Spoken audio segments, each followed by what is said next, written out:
What's up, everybody? This is A Force of Nature, Spiritual Awakening, and today we will be discussing Moon in Partners 12th House in Synastry. So this is going to be part one. I am going to do a part two.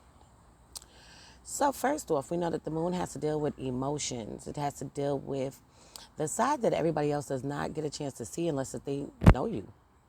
The moon is linked to the sign Cancer, and it does rule over the fourth house in the natal birth chart. So this area, excuse me, this area has to deal with family. It has to deal with past life. It has to deal with your roots. It has to deal with your mom, okay, the way that she raised you and things of that nature. But it has to deal with your full-blown emotions and how you feel, your instincts, okay, and things like that. This is what the moon is indicating. So now when you speak about the moon and it falling into the 12th house, we already know that the 12th house is linked to Pisces, okay? And Neptune is combined here, okay? Because Neptune rules over the 12th house. And it is linked to Pisces. So when you're thinking about this, you can very easily look at this as having a moon-Neptune aspect. Okay, whether you have this in the synastry chart or not with the person, this is giving off this damn energy. The 12th house has to deal with hidden things, hidden shit. It has to deal with hospitals. It has to deal with asylums, institutions, long distance travels, past life.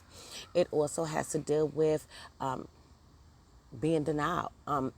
Being deceived, in denial, deception, betrayal, optical illusion, confusion, chaos. But it has to deal with spirituality. It has to deal with enlightenment. It has to deal with hidden talents. Okay, it's so much to this damn house. Okay, this is a very magical, mystical house as well. This has to deal with the subconscious mind, and the moon has to deal with the subconscious mind as well. Okay, so let's just jump into this. So this placement is a spiritual, psychic placement to have, okay, when you're speaking about a connection, but this is also a difficult connection to have. That makes it hard for a healthy emotional bond to exist. The house person can have a lot of trust issues along with fears, insecurity, and self-doubt about their self. Okay, so let's back this up. The house person is going to have a lot of trust issues, a lot of fears, insecurity, self-doubt about their self. And here goes the moon person. The moon person is like a therapist, willing to listen, willing to help, willing to heal the house person on an emotional level. Okay, so now over a course of time, this energy can absolutely drain the moon person. Okay, yes, the moon person is there, they care, they're willing to do these things, they're willing to do the work, but they could get drained.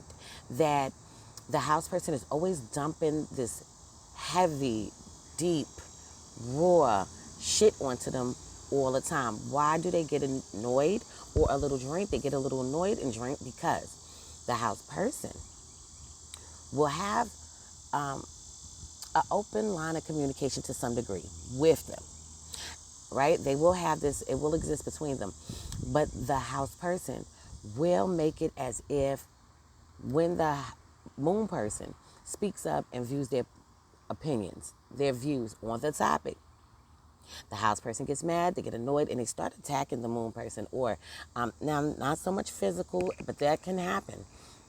Okay, definitely can happen physically, but they can start beating them up when it comes to their words, verbal abuse, okay?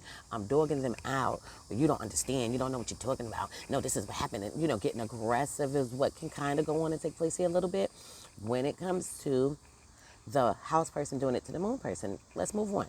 Sometimes, or should I say, most of the time, when they are having heavy conversations and when heavy conversations pop up, the house person may use the moon's person as their punching bag when they give their input or try to find solutions to the house person's problems and issues when it comes to their views on the world.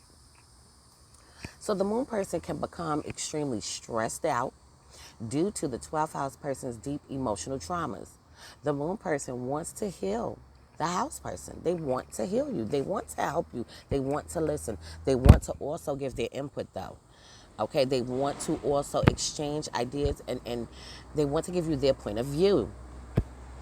The question here, the question here is, will the house person allow the moon person to do this? And can the house person trust the process? Okay, house person, you have to learn how to trust the goddamn process. So the house person will need to learn how they are treating the moon person emotionally. Sometimes the 12th house person is really not aware of the treatment that they audition out onto the moon person. The moon person has an above average insight into the wants and the needs of the house person. Okay, so the moon person kind of understands what is going on and what is taking place. Okay, this is also an intuitive bond, an otherworldly bond that these people share with one another. So this is some powerful shit. This placement may eventually lead to emotional distancing, becoming closed off and detached, and not wanting to communicate the deepest parts to your partner anymore. Okay, so yes, this could go on and take place. Actually, what could go on and take place is that the moon person, even though they want to help and even though they do want to heal you, they have that insight into knowing or understanding what you are experiencing taking place, whether they went through your situation or not. Okay, they know how to place themselves in other people's shoes clearly. Okay, but due to maybe arguments over these things, okay, when you're opening up, it shouldn't lead to an argument, but it can in this placement. Okay, why? Because the moon person wants to help. Okay, and over a course of time, the moon person may say, you know what? To the house person, the moon person might say to the house person, you know what? Maybe you shouldn't open up and talk to me about these things. Okay, now, they may say this out their damn mouths, or they may just feel like maybe they shouldn't do this. Okay, but a lot of times it can come right out their mouths. Okay, well, you know what? If we're going to always be bickering and arguing, going back and forth for no goddamn reason, then maybe we shouldn't even have this damn conversation anymore. Maybe you need to open up and talk to somebody else so that you could dog them the fuck out. So you could curse them the hell out. So you can do that with somebody. See what I'm saying? That could go on and take place here.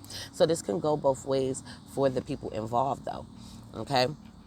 Usually the moon person triggers the hurt, pain, fears, or even insecurities that the house person doesn't want to own up to or want to identify themselves with. Okay, you know, with the 12th house has a lot to deal with not seeing things quite clearly. Okay, so the moon person may give of their self in a sacrificial way in this relationship, catering or being an enabler to the house person. The house person can unconsciously take advantage of the moon person's nature. A chaotic thunderstorm will begin. They also share a deep bond with one another. The 12th house person will try their hardest to control their emotions. So the house person is trying to control their emotions in this connection, but finds it very extremely hard to do so. The moon person may get fed up and just say fuck it with the whole house person blaming them for shit or coming at them or making them feel like they did shit to them that they didn't even damn do. Okay, this is what could go on and take place. These people can actually be the type of relationship that likes to drink together, likes to have a lot of sex together, maybe do drugs together, smoke weed together. Okay, it's a lot of escapism going on in this relationship. Okay, please keep in mind the moon person can be like, you know what, I'm done with this shit. Or I'm tired of you coming at me like I'm similar to this person, or I'm similar to that person, or I'm making you feel like this because you went through this, or you went through that, and now you view the world the way you view it, and you're trying to make it seem like I do the shit too, and I don't do the shit. What I do is I'm here to help. I'm here to be there for you, care for you, listen to what you have to say. And if you don't like good shit, then fuck you. Okay, this is how the moon person could be on it. So, for example, A classic scenario is childhood wounds, right? That the house person can deal with, or something that the moon person can trigger in the house person can be childhood wounds, mommy issues, daddy issues, sexual abuse, physical abuse, mental abuse, betrayal from family members, betrayal from loved ones, betrayal from a partner, psychological abuse, family and friends and lovers, okay, being adopted, someone died in your life, okay, you can't get over who passed away, okay, this is stuff that these people are going to deal with, all right? A lot of times, the house person has past pain, hurt, and repressed feelings. And the house person might dump all this shit onto the moon person to deal with. Both partners could have dealt with similar issues, but the house person is putting the load onto the moon person. So this is the type of partnership where you come together and you have similar wounds, okay, that accumulated in your life. And you're coming together, y'all opening up, y'all discussing it, y'all talking about it, and things like that, getting that shit out there. Okay? But it can still be chaotic at times. You can have a conflict with one another even when you're doing this. You want to do it and you will do it, but there's an issue here. There's an issue. The couple finds it hard to fully trust each other with their feelings, but they still want to open up.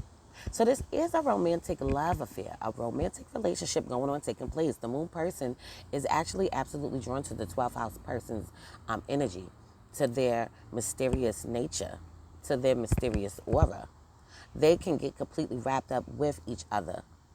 Sensual love making and emotional love making is what will go on to take place. Both people want to be a support system for each other. That's very important in a relationship. A support system, a strong support system. And this is what they both want. Learning how to release old baggage that is no longer necessary. Okay, it doesn't serve any purpose in your damn life. Let it go. Stop holding on to things that happen to you. Move on. Okay, yeah, it's hard to just move the fuck on. Okay, but together, this is what these people are trying to do. They're trying to let go of the hurt, the pain, the shame, rejection. Okay, they're constantly on each other's minds. Both partners may be damaged good people when coming together to heal each other's wounds on a spiritual level. Their sex usually is soothing and healing to both of their souls. And as I said before, this is a moon Neptune aspect, so to speak. Okay, so this is a force of nature, spiritual awakening. Love is love, peace and blessings to you all. And I will see you in the next one.